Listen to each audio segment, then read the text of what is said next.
Hi everyone, this is the King of All Crypto making my first Million Lords video.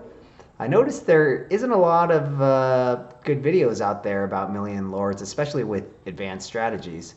So being just in my second full season, I figured I'd make a video and help some of you guys out there. I had to pretty much figure everything out on my own. I'm on the US server. My name is A-Ling. Some of you might have had the misfortune of having to deal with me. Last season, I was in fifth place until 3 hours before the end of the season, where I figured I'd done enough to make legendary, went to sleep, and ended up 27th. So there's a lesson right there. If you want to make legendary, you definitely have to be awake in the last few hours.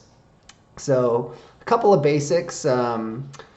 My strategy, since my items are basically under leveled compared to a lot of the other top players because I just started playing, a lot of other players at my level right now, which is 80, have attack bonuses of 170, 180%. So when I put all my points into survival and attack, my bonus is only about 150 something percent. So I'm at a disadvantage there. Also, when I maximize Salvager and Caution, which is the defensive mode, I get a bonus of about 140%, whereas I've seen guys like Fritzmond, he has a bonus of like 166 or something. It's tough to compete with that. So basically, guys like that, like Fritzmond and Rainfire, while he was still active, he hasn't been very active lately.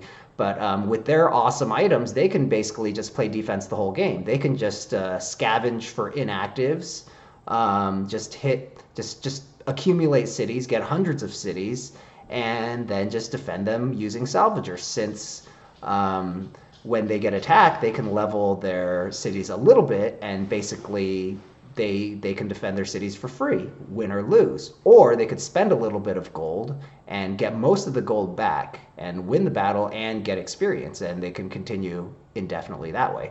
So since my items are under leveled, I can't play that way. So the only way I can play is basically just attack everybody constantly.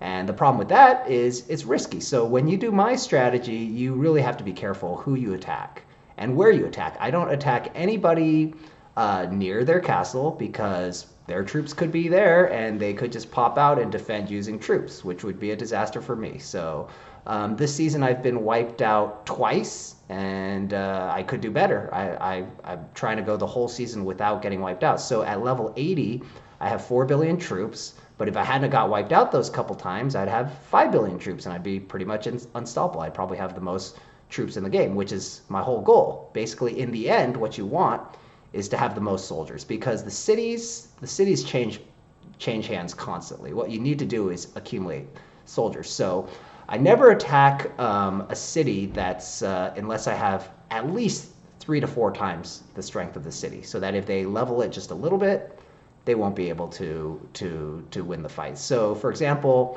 if I was to attack with 3 billion troops, I wouldn't attack anything over level 100 at the absolute maximum. Another thing is, when you attack these stronger cities, you take heavy casualties. So if you have about, let's say you have 2.5 billion troops and you attack a level 100, you're only going to get about 25 experience per troop lost. Now you want to get about 40 experience per troop lost. So that's pretty close to the maximum. You get between 45 to possibly up to 50, between 45 and 50 if you just win overwhelmingly.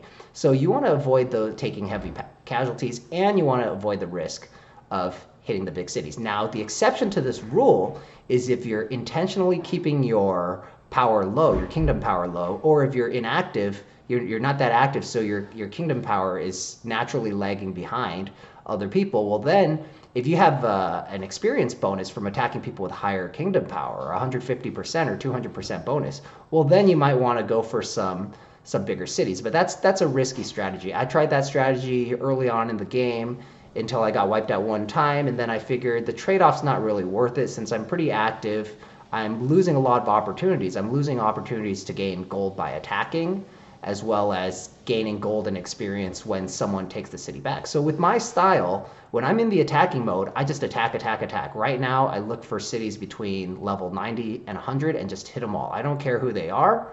I don't care if they attack right back and take them back, that's fine. Because whenever I trade cities, I gain experience. And unless I get wiped out, I'm always going to be gaining.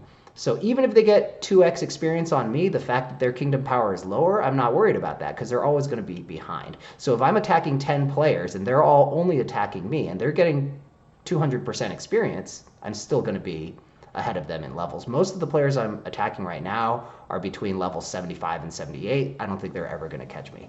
So that's pretty much it for the first video. Stay tuned for my next video.